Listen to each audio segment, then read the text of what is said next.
La comunicación política nunca ha sido algo tranquilo, ¿eh? Es más bien una búsqueda constante, muy creativa y, la verdad, a veces bastante angustiosa. El objetivo siempre es el mismo: conectar, persuadir, movilizar. Para entender el presente tan ruidoso que vivimos, es que no queda otra que viajar al pasado. Vamos a hacer un recorrido desde la palabra hablada en la plaza pública hasta el algoritmo que hoy da forma a casi todas nuestras conversaciones. Así que vamos a empezar este viaje. Y fíjate, esta cita de Miguel Gane es perfecta para empezar. Y quien fue todos tus sueños acaba siendo cada uno de tus insomnios. Aquí tenemos la metáfora central de todo esto, el insomnio. Para los estrategas políticos, las grandes ideas, los discursos que marcan la diferencia, a menudo nacen en esas noches en vela. Es curioso, ¿no? La democracia, que es el gran sueño que se persigue, se convierte a la vez en la fuente de ese desvelo, de esa preocupación y de esa creatividad que no para. Y con eso en mente llegamos al meollo de la cuestión, porque, vamos a ver, la comunicación política no es simplemente soltar mensajes y ya está. No, no, es una lucha, una auténtica batalla por el significado de las palabras. Se lucha por definir qué entendemos por justicia, por progreso o por libertad. Y es que, al final del día, quien consigue imponer su definición, quien gana esa batalla por el significado, es quien se lleva el poder. Así de claro. Bueno, pues nuestro viaje arranca precisamente ahí, en la cuna de la democracia occidental, un lugar donde la palabra no era solo un medio, era el arma principal en esa batalla por las mentes y, cómo no, por los corazones de la gente. Pensemos por un momento en el ágora. Hay que imaginárselo. No era un simple mercado para nada. Era el corazón que bombeaba la vida política y cultural de la ciudad. Y allí, los oradores no se limitaban a hablar. Lo que hacían era tejer argumentos, apelar a las emociones, usar todo el arte de la retórica para persuadir. Todo en debates cara a cara, a menudo muy acalorados. El poder, en esencia, residía en una sola cosa: la pura capacidad de convencer con la palabra. Y ojo, que no lo hacían de cualquier forma, ¿eh? Había un método, una fórmula casi científica que de hecho perfeccionó el mismísimo Aristóteles. Es una estructura súper deliberada. Primero, el exordium, que es básicamente para captar la atención, para enganchar al público. Después venía la narratio, donde se exponía la idea principal, el de qué va esto. Luego, la parte clave, la argumentatio, con todos los argumentos para defender esa idea. Y para rematar, la peroratio, el gran final, el resumen que dejaba todo el mundo pensando.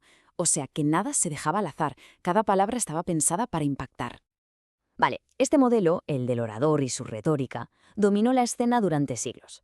Pero claro, llegó el siglo XX y con él una nueva tecnología que lo puso todo patas arriba. De repente, la política se mudó. Salió de la plaza pública y se metió directamente en la sala de estar de cada casa. Y este cambio es brutal. Pensemos en el contraste. En el ágora, el poder estaba en el argumento bien construido. Con la llegada de la televisión, de repente, la imagen es el poder. El discurso largo y profundo se cambia por el eslogan corto y pegadizo. Y el objetivo, que es lo más importante, ya no es convencer a un ciudadano que piensa, sino seducir a un consumidor que siente. Pues bien, a esta nueva era se la ha llamado videopolítica, y es básicamente el nacimiento de lo que podríamos llamar el marketing político 1.0. Es el momento en que los candidatos empiezan a ser literalmente empaquetados y vendidos como si fueran un producto más en la estantería del supermercado. Y claro, en ese proceso, la forma, muy a menudo, se acabó comiendo al contenido. Y esto nos lleva a lo que algunos llaman política pop. La política se vuelve más ligera, se trivializa hasta convertirse en una parte más del show business. De pronto vemos a políticos cantando, bailando, haciendo prácticamente lo que sea con tal de salir en la tele, porque se instala una idea muy peligrosa, que la visibilidad de los medios es lo mismo que la relevancia política. Pero claro, justo cuando parecía que la televisión era ya el medio definitivo, el rey indiscutible, llegó otra revolución, una que lo cambió absolutamente todo, otra vez. Y esta vez nos puso el poder de crear y difundir mensajes directamente en nuestras propias manos. La evolución de la ciberpolítica fue, vamos, a una velocidad de vértigo. Al principio, en los 2000, todo giraba en torno a las páginas web. Eran como el cerebro central desde donde la campaña controlaba el mensaje. El gran punto de inflexión, el que lo cambió todo, fue la campaña de Obama en 2008. Fueron pioneros en usar la red no solo para informar, sino para organizar a la gente, para movilizar. Y de ahí saltamos a la explosión de WhatsApp, un caos maravilloso y descentralizado donde el mensaje ya no tiene un solo dueño, se escapa. Y en este nuevo ecosistema digital aparece una figura que es absolutamente clave: el prosumidor. ¿Qué es esto? Pues es muy sencillo. Ya no hay espectadores pasivos. Un prosumidor es alguien que consume información, sí, pero que también la produce. La remezcla, la comenta, crea su propia versión. Pensemos, por ejemplo, en los memes políticos que se hacen virales en cuestión de horas, o en esos hilos de Twitter que te desmontan un discurso político entero. Pues eso, exactamente eso, es el prosumidor en acción. Es productor y consumidor, todo a la vez. Este nuevo campo de batalla digital, claro, tiene sus propias reglas del juego. Son distintas. La primera es la autoafirmación, que es ese impulso casi irrefrenable que tenemos de crear y compartir nuestra opinión sobre cualquier cosa. La segunda, el voluntarismo inorgánico. Suena complejo, pero es simplemente cómo un mensaje puede estallar, hacerse viral de la noche a la mañana, sin que haya una organización detrás. Y la tercera regla es el reensamblaje social, que es esa especie de magia que ocurre cuando miles de voces individuales se suman, se articulan y de repente consiguen crear una tendencia y poner un tema en el centro de todo el debate público. Y todo esto, claro, nos trae de cabeza hasta nuestro presente. Un entorno que se siente saturado, caótico y, para qué negarlo, a menudo agotador. Para intentar ponerle un nombre a todo este lío, vamos a tomar prestado un concepto que viene de la física. La verdad es que es una pregunta que flota en el aire constantemente, ¿no? ¿Por qué parece todo tan ruidoso, tan caótico, tan confuso? ¿Por qué cuesta tanto seguir el hilo de las cosas, saber qué es verdad y qué es simplemente ruido? Y sobre todo, ¿cómo no acabar completamente agotado con todo esto? Pues bien, la respuesta podría estar en un concepto llamado entropía comunicacional. A ver, en termodinámica, la entropía mide el nivel de desorden de un sistema. Si lo aplicamos a la comunicación, sería la medida del ruido, de la pérdida de energía y de significado que sufre un mensaje. Es esa paradoja de que, a más información, a más mensajes circulando, no obtenemos más claridad, sino todo lo contrario, más caos y más confusión. Y las consecuencias de esta entropía las vivimos todos los días, son muy reales. Por ejemplo, acabamos metidos en nuestras propias cámaras de eco donde solo escuchamos lo que ya pensamos. Crece la desconfianza hacia las instituciones, hacia casi todo.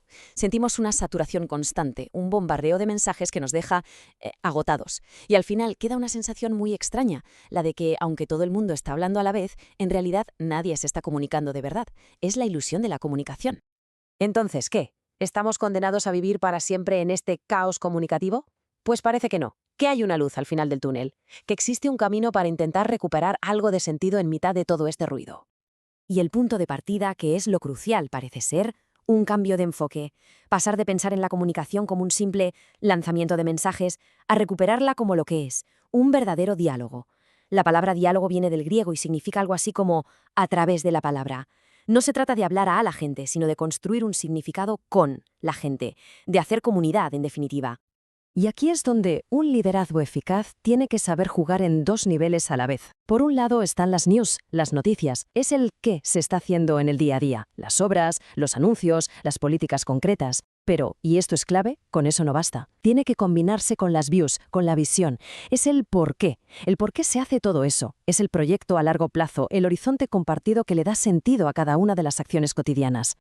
Porque al final, y esta cita lo deja clarísimo, la legitimidad de un gobierno no se consigue a base de propaganda ni inundando las redes con mensajes. Se construye de otra manera.